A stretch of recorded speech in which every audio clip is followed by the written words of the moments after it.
Hi students, welcome to NMK Telugu online classes. ఈ వీడియోలో 22వ తారీఖుకి సంబంధించినటువంటి కరెంట్ అఫైర్స్ గురించి అయితే డిస్కస్ చేద్దాం. దీనికన్నా ముందు 21వ తారీఖు సంబంధించిన కరెంట్ అఫైర్స్ కూడా అన్ని వరుసగా అప్లోడ్ చేసుకుంటూ వస్తున్నా. ఎవరైనా మిస్ అయిన వాళ్ళు ఉంటే చూసుకొని దగ్గర పెట్టుకొని అయితే ఒక బుక్లో నాలాగా అయితే రాసుకోండి, ఉపయోగపడిద్ది. లేదు అనుకుంటే ఈ మంత్ ఎండింగ్ తర్వాత దీన్ని పీడిఎఫ్ చేసి ఒక 25 రూపీస్ కాస్ట్ పెట్టి కావాల్సిన వాళ్ళందరికీ కూడా ఇచ్చేస్తాం. ఓకే, సరే, ఎవరైతే వీడియో చూస్తున్నారో వాళ్ళందరూ ఖచ్చితంగా ఒక లైక్ అయితే చేయండి. మీరు ఎక్కువ లైక్లు వస్తేనే నాకు రెగ్యులర్గా వీడియో చేయాలి అన్న ఇంట్రెస్ట్ వస్తూ ఉంటుంది అనమాట. అదోనా కానీ మీరు చేయాల్సింది జస్ట్ చాలా మంది చూస్తున్నారు, లైక్ అయితే చేయట్లా, జస్ట్ ఒక లైక్ చేయండి. ఓకే, చూడండి, ఫస్ట్ బిట్ 22వ తారీఖు సంబంధించి వరల్డ్ మ్యూజిక్ డే అంటారు. ప్రపంచ సంగీత దినోత్సవం ఏ రోజు అంటే జూన్ 21 అంటారు. అదోనా వరల్డ్ మ్యూజిక్ డే, ప్రపంచ సంగీత దినోత్సవం ఎప్పుడు? June 21. Next world rainforest day అంటారు. World rainforest day. ప్రపంచ వర్షారణ్య దినోత్సవం అంటారు. ప్రపంచ వర్షారణ్య దినోత్సవం ఏ రోజు అంటే జూన్ 22 అని చెప్పుకోవచ్చు. ఇప్పుడు జూన్ 22. చూడండి, ఈ వరల్డ్ రెయిన్ ఫారెస్ట్ డేకి థీమ్ కూడా ఉంది. 2024 theme empowering the world in defence of our rain forest అంటారు. చూడండి, empowering the world in defence of our rain forest అనేది ఈ ఏడాది యొక్క థీమ్గా అయితే చెప్పుకోవచ్చు. నెక్స్ట్ దాని తర్వాత 3 చూడండి, సురామా పాది అంటారు. సురామా పాది ఏ రాష్ట్ర అసెంబ్లీ స్పీకర్గా ఈమె ఎన్నికయ్యారు? సురామా పాది ఏ రాష్ట్ర అసెంబ్లీ స్పీకర్గా ఎన్నికయ్యారు అంటే ఒరిస్సా రాష్ట్రం అనమాట. ఏంటిది? ఒరిస్సా రాష్ట్రానికి స్పీకర్ గా ఎన్నికైన 2వ మహిళగా ఈమె నిలిచారు. ఇది ఇంపార్టెంట్ అనమాట. అంతకుముందు ఒక మహిళ స్పీకర్ గా చేసింది, ఈమె 2వ మహిళ, బీజేపీ పార్టీకి సంబంధించింది. మనకి ఒరిస్సా రాష్ట్రంలో మొత్తం 147 ఎమ్మెల్యే స్థానాలు ఉంటాయని తెలుసు. దాంట్లో బీజేపీ 78 గెలుచుకుందని చెప్పి తెలుసు. బిజు జనతాదళ్ పార్టీ ఓడిపోయిందని కూడా మనకు తెలుసు అన్నమాట. అదోనా, ఇవన్నీ గుర్తుపెట్టుకో. నెక్స్ట్ దాని తర్వాత రికార్డు స్థాయి ఉష్ణోగ్రతలతో ఏ దేశంలో సుమారు 1000 మందికి పైగా మరణించారు అంటే సౌదీ అరేబియా. చాలా ఇంపార్టెంట్ అనమాట. చూడండి, రికార్డు స్థాయి ఉష్ణోగ్రతలతో అంట ఎంత అంటే ఆల్మోస్ట్ 51కి పైగా నమోదవుతున్నాయి అంట.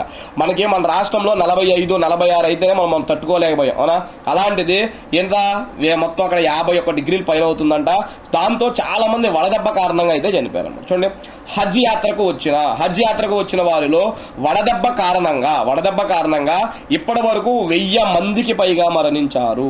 మొత్తం మృతుల్లో ఈజిప్ట్ దేశానికి చెందిన వాళ్ళే అత్యధికంగా ఉన్నారు. ఎంతమంది ఉన్నారంటే ఈజిప్ట్ దేశానికి 658 మంది, ఆల్మోస్ట్ 65% కేవలం ఈజిప్ట్ దేశానికి చెందిన వాళ్ళే ఉన్నారంట. అదోనా, ఇది కూడా గుర్తుపెట్టుకో. నెక్స్ట్ దాని తర్వాత నేషనల్ యోగా ఒలింపియాడ్ 2024ను ఎక్కడ ప్రారంభించారు? చూడండి, నేషనల్ యోగా ఒలింపియాడ్ అంటారు. ఇది ఒక కార్యక్రమం అనమాట. దీన్ని ఎక్కడ స్టార్ట్ చేశారు అంటే మైసూర్లో చేశారు. ఎక్కడ? మైసూర్. కర్ణాటక గవర్నర్ తావర్ చంద్ గెహ్లట్, ఆయన పేరు చూడండి, తావర్ చంద్ గెహ్లట్ నేషనల్ యోగా ఒలింపియాడ్ 2024ను ప్రారంభించారు. 3 రోజుల పాటు జరిగే ఈ కార్యక్రమంలో భారతదేశ వ్యాప్తంగా 400 మంది విద్యార్థులు, 100 మంది ఉపాధ్యాయులు పాల్గొననున్నారు. అదోనా, మరి ఈ ఒలింపియాడ్ యొక్క థీమ్ ఏంటి అంటే yoga for self and society. International yoga day యొక్క థీమ్ ఏదైతే ఉందో సేమ్ అదే థీము దీనికి కూడా పెట్టడం అయితే జరిగింది, గుర్తుపెట్టుకోండి. నెక్స్ట్ దాని తర్వాత 6 ఆంధ్రప్రదేశ్లో వైఎస్ఆర్ సంపూర్ణ పోషణ పథకం, వైఎస్ఆర్ సంపూర్ణ పోషణ ప్లస్ పథకం, 2 పథకాలు. అదవుతుందా? వైఎస్ఆర్ సంపూర్ణ పోషణ పథకం, వైఎస్ఆర్ సంపూర్ణ పోషణ ప్లస్ పథకాన్ని పేర్లను ఏమని మార్చారు అంటే బాల సంజీవని పథకం అని పెట్టారు. ఆ రెండింటికి కలిపి ఏం పేరు పెట్టారు? బాల సంజీవని అనే పేరు అయితే పెట్టారు, గుర్తుపెట్టుకోండి. నెక్స్ట్ దాని తర్వాత 7 రేప్ కేసుల్లో బాధితులైన మహిళలు అబార్షన్ చేయించుకునేందుకు వీలు కల్పించే కీలక తీర్మానాన్ని ఏ దేశం ఆమోదించింది అంటే యుఏఈ దేశం అన్నమాట. రేప్ కేసుల్లో బాధితులైన మహిళలు అబార్షన్ చేయించుకునేందుకు వీలు కల్పించే కీలక తీర్మానాన్ని ఏ దేశం ఆమోదించింది అంటే యుఏఈ దేశం ఆమోదించింది. ఇంపార్టెంట్. అదేవిధంగా మహిళల ఆరోగ్యం దృష్ట్యా 120 రోజుల లోపు గర్భాన్ని మాత్రమే తొలగించుకునేందుకు అవకాశం కల్పించారు. చూడండి, మామూలుగా ఏ దేశంలో అబార్షన్ చేయించుకోకూడదు, కానీ యుఏఈ దేశం రేపు కేసు బాధితుల్లో రేప్ అయినటువంటి మహిళలకి ఒకవేళ ప్రెగ్నెన్సీ వస్తే వాళ్ళు ఏం చేయొచ్చు అంటే అబార్షన్ చేయించుకోవచ్చు. కేవలం ఎన్ని రోజుల్లోపు? 120 రోజుల్లోపే గర్భాన్ని తొలగించుకోవాలి. ఓకే, నెక్స్ట్ బిట్ కృత్రిమ మేధస్సును ఏఐను ఉపయోగించి రోడ్డు భద్రతను మెరుగుపరచడానికి NHAI దేనితో ఒప్పందం కుదుర్చుకుంది? కృత్రిమ మేధస్సును ఉపయోగించి రోడ్డు భద్రతను మెరుగుపరచడానికి NHAI దేనితో ఒప్పందం కుదుర్చుకుంది అంటే IIIT ఢిల్లీ అంటారు. IIIT ఢిల్లీ అంటారు అనమాట. చూడండి, IIIT ఢిల్లీ. NHAI అంటే ఏంటి? NHAI national highways authority of India అంటారు. National highways authority of India అంటారు. నెక్స్ట్ IIIT అంటే ఏంటి? Indian institute of information technology అంటారు. Indian institute of information technology అంటారు అన్నమాట. ఓకే, నెక్స్ట్ ప్రపంచంలో 3వ అతిపెద్ద దేశీయ ఎయిర్లైన్ మార్కెట్గా ఏ దేశం నిలిచింది? ప్రపంచంలోనే 3వ అతిపెద్ద దేశీయ ఎయిర్లైన్ మార్కెట్గా ఏ దేశం నిలిచింది అంటే ఇండియా దేశం నిలిచిందన్నమాట. 10 ఏళ్ల క్రితం చూడండి, 10 ఏళ్ల క్రితం 8 మిలియన్ సీట్ల కెపాసిటీతో 5వ స్థానంలో ఉండగా ఇప్పుడు 3వ స్థానంలో ఉంది. 10 ఏళ్ల క్రితం అంటే మన దేశం 5వ స్థానంలో ఉంటే ఇప్పుడు ప్రపంచంలో 3వ స్థానంలో ఉందంట. మరి మొదటి స్థానంలో ఏది ఉంది అంటే USA అమెరికా, 2వ స్థానంలో చైనా, 3వ స్థానంలో భారతదేశం, 4వ స్థానంలో బ్రెజిల్. టాప్ 4 కంట్రీస్ కూడా మీరు గుర్తుపెట్టుకోవాలి. నెక్స్ట్ దాని తర్వాత చూడండి 10 గ్లోబల్ విండ్ ఎనర్జీ కౌన్సిల్ ఇండియాకు నూతన చైర్మన్ గా ఎవరు నియమితులయ్యారు? Global wind energy council India అంటారు. అదొక గ్లోబల్ విండ్ ఎనర్జీ కౌన్సిల్ ఇండియాకు నూతన చైర్మన్ గా ఎవరు ఎన్నికయ్యారంటే ఆయన పేరు గిరీష్ తంతి అంటారు. ఏం పేరు? గిరీష్ తంతి అనే వ్యక్తి అనమాట. నెక్స్ట్ దాని తర్వాత 11 ఆంధ్రప్రదేశ్ అగ్నిమాపక డైరెక్టర్ జనరల్ గా ఎవరు బాధ్యతలు స్వీకరించారు? ఇది గుర్తుపెట్టుకోండి. అదవుతుందా? ఆంధ్రప్రదేశ్ అగ్నిమాపక డైరెక్టర్ జనరల్ గా ఎవరు బాధ్యతలు స్వీకరించారు అంటే ఆయన పేరు శంఖబ్రత బాగ్చి అంటారు. చూడండి, శంఖబ్రత బాగ్చి అనే పేరుతో పిలుస్తారు. ఆంధ్రప్రదేశ్ అగ్నిమాపక డైరెక్టర్ జనరల్ గా ఎవరు బాధ్యతలు స్వీకరించారు అంటే శంఖబ్రత బాగ్చి. నెక్స్ట్ దాని తర్వాత ఆంధ్రప్రదేశ్ ఉపాధ్యాయ సంఘాల సమాఖ్య చైర్మన్ గా ఎవరు ఎన్నికయ్యారు? ఆంధ్రప్రదేశ్ ఉపాధ్యాయ సంఘాల సమాఖ్య చైర్మన్ గా ఎవరు ఎన్నికయ్యారు అంటే ఆయన పేరు సాయి శ్రీనివాస్ అంటారు. ఎవరు? సాయి శ్రీనివాస్. చైర్మన్ గా అయితే సాయి శ్రీనివాస్ ఎన్నికయ్యారు. ప్రధాన కార్యదర్శిగా అయితే చిరంజీవి ఎన్నికయ్యారు. ఎవరు? చిరంజీవి. ఇవన్నీ కూడా ఆంధ్రప్రదేశ్ లో APPSC ఎగ్జామ్స్ రాసే వాళ్ళకైతే చాలా చాలా ఇంపార్టెంట్ బిట్స్ గుర్తుపెట్టుకోండి. Next Andhra Pradesh high court legal services committee chairman గా ఎవరు నియమితులయ్యారు? Andhra Pradesh high court legal services committee chairman గా ఎవరు నియమితులయ్యారు అంటే ఆయన పేరు జస్టిస్ జి నరేందర్ అంటారు. జస్టిస్ జి నరేందర్ అనే పేరుతో పిలుస్తారు అన్నమాట. నెక్స్ట్ ఏపీలో విదేశీ విద్యా పథకానికి ఏమని పేరు పెట్టారు? చూడండి, ఆంధ్రప్రదేశ్లో విదేశీ విద్యా పథకానికి ఏమని పేరు పెట్టారు అంటే APJ అబ్దుల్ కలాం పథకం అని పెట్టారు. APJ అబ్దుల్ కలాం అనే పథకాన్ని అయితే పెట్టారు. నెక్స్ట్ దాని తర్వాత 15 ఆంధ్రప్రదేశ్ గనుల శాఖ ముఖ్య కార్యదర్శిగా ఎవరు నియమితులయ్యారు? ఆంధ్రప్రదేశ్ గనుల శాఖ ముఖ్య కార్యదర్శిగా ఎవరు నియమితులయ్యారు అంటే ఆయన పేరు యువరాజ్ అంటారు. ఏం పేరు? యువరాజ్ అయితే నియమితులయ్యాడు. అదేవిధంగా ఆంధ్రప్రదేశ్ అమూల్ ప్రాజెక్ట్ ప్రత్యేక అధికారిగా ఎవరు నియమితులయ్యారు? MM నాయక్. ఆంధ్రప్రదేశ్ ఇంటర్మీడియట్ విద్యా కమిషనర్ గా ఎవరు నియమితులయ్యారు? నిధి మీనా అంటారు. పాఠశాలలలో మౌలిక వసతుల శాఖ కమిషనర్ గా ఎవరు నియమితులయ్యారు? B శ్రీనివాస్ అయితే నియమితులయ్యారు. ఓకే, ఇవన్నీ కూడా మనం గుర్తుపెట్టుకోవాల్సినటువంటి ఇంపార్టెంట్ పాయింట్స్ అనమాట.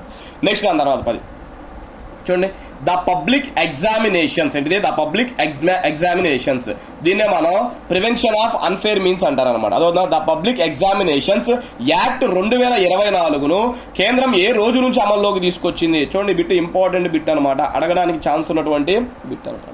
ది పబ్లిక్ ఎగ్జామినేషన్స్ యాక్ట్ 2024ను కేంద్రం ఏ రోజు నుంచి అమల్లోకి తీసుకొచ్చింది అంటే 2024 జూన్ 21 నుంచి అమల్లోకి తీసుకొచ్చింది. పరీక్షా పేపర్ లీకేజీలపై ఈ చట్టం భారీ శిక్షలు వేయనుంది. పేపర్ లీకేజ్ చేసిన వారిపై 5 నుండి 10 ఏళ్ల వరకు జైలు శిక్ష, ₹1 కోటి వరకు జరిమానా విధిస్తారంట. అంతేకాకుండా పరీక్ష నిర్వహణకు అయ్యే మొత్తం ఖర్చును పేపర్ లీక్ చేసిన వారి నుండే వసూలు చేస్తారు.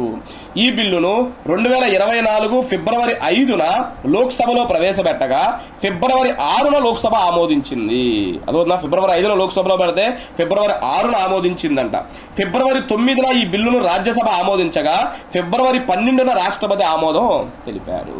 చూడండి, లోక్సభ ఫిబ్రవరి 6, రాజ్యసభ ఫిబ్రవరి 9, అదేవిధంగా రాష్ట్రపతి అయితే ఫిబ్రవరి 12న ఆమోదం తెలిపారు. అదవునా, ఇది కూడా మనం గుర్తుపెట్టుకోవాలి. నెక్స్ట్ దాని తర్వాత ఆంధ్రప్రదేశ్ గవర్నర్ ముఖ్య కార్యదర్శిగా ఎవరు నియమితులయ్యారు? చూడండి, ఆంధ్రప్రదేశ్ ముఖ్య కార్యదర్శిగా ఎవరు నియమితులయ్యారు అంటే హరి జవహర్ లాల్ అంటారు. ఆయన పేరు హరి జవహర్ లాల్. ఆంధ్రప్రదేశ్ గవర్నర్ ముఖ్య కార్యదర్శిగా హరి జవహర్ లాల్ అయితే నియమితులయ్యారు. నెక్స్ట్ బెంగాల్ పిసిసి అధ్యక్ష పదవికి ఎవరు రాజీనామా చేశారు అంటే అధీర్ రంజన్ చౌదరి. పిసిసి చూడండి, కాంగ్రెస్ పార్టీ ప్రతి రాష్ట్రాల్లో కూడా పిసిసి అధ్యక్షుడిని నియమించింది అనమాట. అదొందా, అలా బెంగాల్ రాష్ట్రంలో పిసిసి అధ్యక్ష పదవికి ఎవరు రాజీనామా చేశారు అంటే అధీర్ రంజన్ చౌదరి. పిసిసి అంటే ప్రదేశ్ కాంగ్రెస్ కమిటీ అంటారు, ప్రదేశ్ కాంగ్రెస్ కమిటీ అనే పేరుతో అయితే. నెక్స్ట్ ఖలిస్తానీ ఉగ్రవాది హర్దీప్ సింగ్ నిజ్జర్, ఆయన పేరు గుర్తుపెట్టుకోండి, హర్దీప్ సింగ్ నిజ్జర్ మృతికి సంతాపంగా ఏ దేశ పార్లమెంట్ 1 నిమిషం మౌనం పాటించి వార్తల్లో నిలిచింది అంటే కెనడా. చూడండి, ఒక ఉగ్రవాది చనిపోతే ఆ దేశ పార్లమెంట్ ఏం చేసిందంట, 1 నిమిషం మౌనం పాటించి వార్తల్లో నిలిచింది. అది ఏ దేశం అంటే కెనడా అంటారు. ఉగ్రవాది మరణానికి పార్లమెంట్ సంతాపం ప్రకటించడం ఏంటని భారతదేశం ఆగ్రహం వ్యక్తం చేసింది. భారతదేశం ఏం చేసిందంట, ఆగ్రహం అయితే వ్యక్తం చేసిందంట, గుర్తుపెట్టుకోండి. నెక్స్ట్ 2024 T20 ప్రపంచ కప్లో మొదటి హ్యాట్రిక్ నమోదు చేసిన బౌలర్ ఎవరు అంటే కమిన్స్ అంటారు, ఆస్ట్రేలియా దేశం అన్నమాట. 2024 T20 ప్రపంచ కప్లో మొదటి హ్యాట్రిక్ నమోదు చేసిన బౌలర్ ఎవరు, కమిన్స్, ఆస్ట్రేలియా దేశం. హ్యాట్రిక్ అంటే వరుసగా 3 బాల్కి 3 వికెట్లు తీయడాన్ని హ్యాట్రిక్ అంటారు అనమాట. ఆస్ట్రేలియా కెప్టెన్ అయిన కమిన్స్ బంగ్లాదేశ్ పై ఈ హ్యాట్రిక్ నమోదు చేశాడు. ఆస్ట్రేలియా కెప్టెన్ అయిన కమిన్స్ బంగ్లాదేశ్ పై హ్యాట్రిక్ చేశాడు. బంగ్లాదేశ్ పై వరుసగా 3 బాల్కి 3 వికెట్లు అయితే గీశాడు. T20 ప్రపంచ కప్ లో హ్యాట్రిక్ నమోదు చేసిన 2వ ఆస్ట్రేలియా బౌలర్ గా నిలిచాడు. 2వ ఆస్ట్రేలియా బౌలర్ అండి. మరి మొదటి ఆస్ట్రేలియా బౌలర్ ఎవరు? 2007లో బంగ్లాదేశ్ పై బ్రిటలీ మొదటిసారిగా హ్యాట్రిక్ చేశాడు. 2007లో మొదటిసారిగా బ్రిటలీ ఆస్ట్రేలియా తరపున హ్యాట్రిక్ చేశాడంట. నెక్స్ట్ ఇప్పుడు ఈయనైతే హ్యాట్రిక్ చేశాడు. ఓకే, ఇవి స్టూడెంట్స్ మనకి 22వ తారీఖుకి సంబంధించినటువంటి కరెంట్ అఫైర్స్. నెక్స్ట్ 23 కూడా రాసేసాను. నెక్స్ట్ వెంటనే 23వ తారీఖు సంబంధించినటువంటి కరెంట్ అఫైర్స్ కూడా మీ ముందుకైతే తీసుకొస్తాను. మీరు మర్చిపోకుండా, చాలా మంది చూస్తున్నారు కానీ లైక్ అయితే చేయట్లా, దయచేసి ఒక లైక్ అయితే చేయండి. Thank you.